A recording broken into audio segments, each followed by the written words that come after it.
কোরবানির গোশত কিভাবে বন্টন করবেন, কয় ভাগ করবেন? কোরবানির গোশত 3 দিনে বেশি রাখা জায়েজ আছে কিনা? কোরবানির পশুর চামড়ার বিধান কি? কোরবানির পশু অমুসলিমকে দেওয়া যাবে কিনা? কোরবানির গোশত শুকায়া রাখা জায়েজ আছে কিনা? কোরবানির পশুর কোনো অংশ বিক্রি করা জায়েজ আছে কিনা? কোনো কারণে কোরবানি করতে না পারলে, পশু কিনছেন কিন্তু কোরবানি করতে পারেন না, করবেন কি?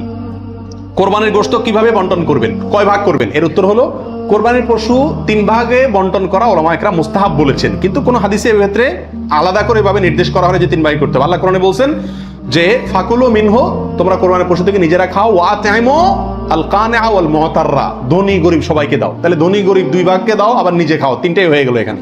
এই আয়াত থেকে 3 ভাগ মোটামুটি ভাবে ইঙ্গিতে বোঝা যাচ্ছে, কিন্তু এটা কোনো জরুরি কিছু না।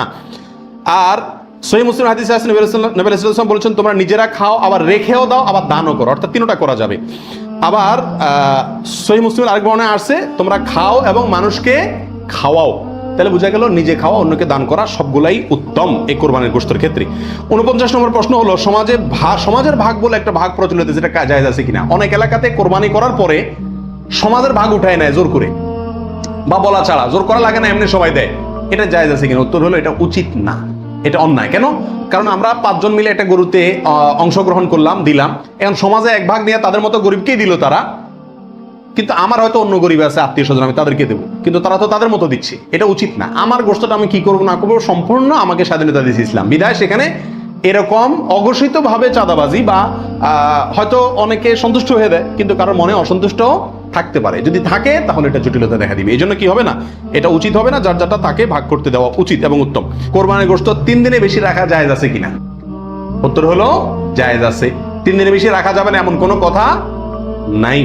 কোরবানির পশুর চামড়ার বিধান কি? উত্তর হলো কোরবানির পশুর চামড়া এটা নিজে ব্যবহার করতে পারলে সেটা করা উচিত। চামড়া প্রসেস করে ব্যবহার করতে পারলে এটা করা উচিত। কোথাও কোথাও মানুষ খায়, যদি খাইতে পারেন চামড়া পরিষ্কার করে, সেটাও আপনার জন্য ঠিক আছে। কিন্তু কোরবানির পশুর চামড়া বিক্রি করা হয় আমাদের দেশে বেশিরভাগ ক্ষেত্রে, এই কাজটা অনুত্তম কাজ, অনুচিত কাজ। কেন? কারণ কোরবানির গোশত এটাও বিক্রি করে আপনি টাকাটা দানই করে দিলেন, কিন্তু এটা উচিত না, বিক্রি করবেন না। আপনি হয় সরাসরি গোশত দিবেন, না নিজে খাবেন, দুটার একটা। বিধায় কোরবানির পশুকে আপনার কোনোভাবেই এটার কোনো অংশকে বিক্রি করে তারপর টাকাটা আপনি দানে করে দিলেন, কিন্তু বিক্রি করার দিকে না যাওয়াটাই উচিত। সরাসরি ওই জিনিসটা দান করলে সেটাই বেস্ট।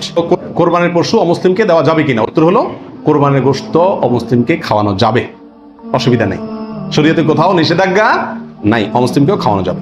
কোরবানির গোশত শুকায়া রাখা জায়েজ আছে কিনা? যে এলাকায় ফ্রিজ নাই তারা শুকায়া রাখতে পারবে কিনা? অনেকে বলেন আমাদের দেশে যে কোরবানির গোশত কি কারণ যায় না, শুটকি বানানো যায় না, এতে গরুর কষ্ট হয়, পশুর কষ্ট হয় বা গুনাহ হয়। এগুলা মন গড়া কথাবার্তা, এটা সঠিক নয়। বরং যে কোনো ভাবে আপনি চাইলে কি করতে পারবেন, গোশত রাখতে পারবেন।